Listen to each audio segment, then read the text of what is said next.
I grew up in a small village in southern Cameroon. When I was young, my grandmother used to warn us not to stay out after dark, especially near the old royal burial ground. She said that was where Prince Oda was buried, the wicked prince who tried to take the throne by killing his own father.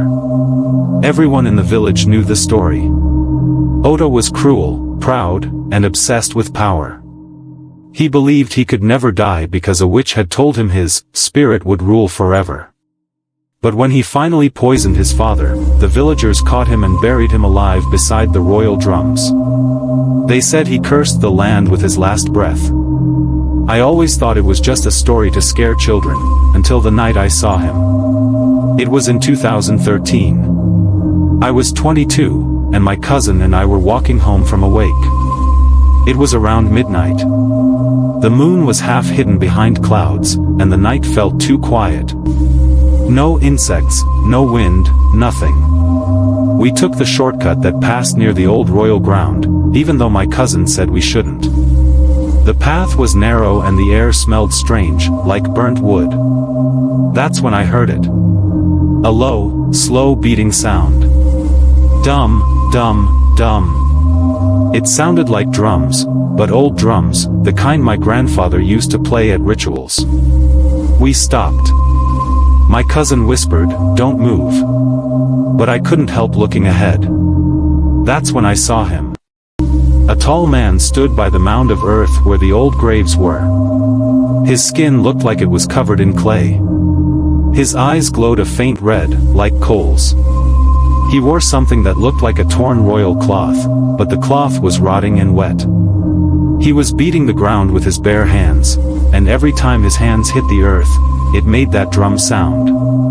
Dum, dum, dum. I don't know how long we stood there. My cousin started muttering prayers. I just froze. Then the man stopped drumming and slowly turned his head toward us.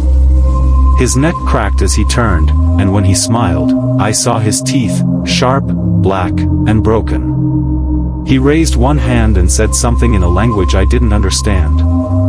It sounded like the old royal tongue the elders sometimes used in rituals. The wind started to blow then. Hard. The trees around us bent. My cousin screamed and ran, and that broke me out of it. I ran too. I didn't look back. When we reached the main road, we found an old hunter sitting by a fire. He saw how terrified we were and asked what happened. When we told him, his face went pale. He said, "You saw Oda. He drums when he wants blood." That night, the whole village woke to the sound of drums, coming from the direction of the royal ground.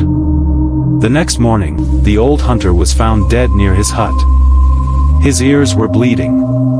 After that night, nobody took that path again. The village chief even built a small fence around the royal ground.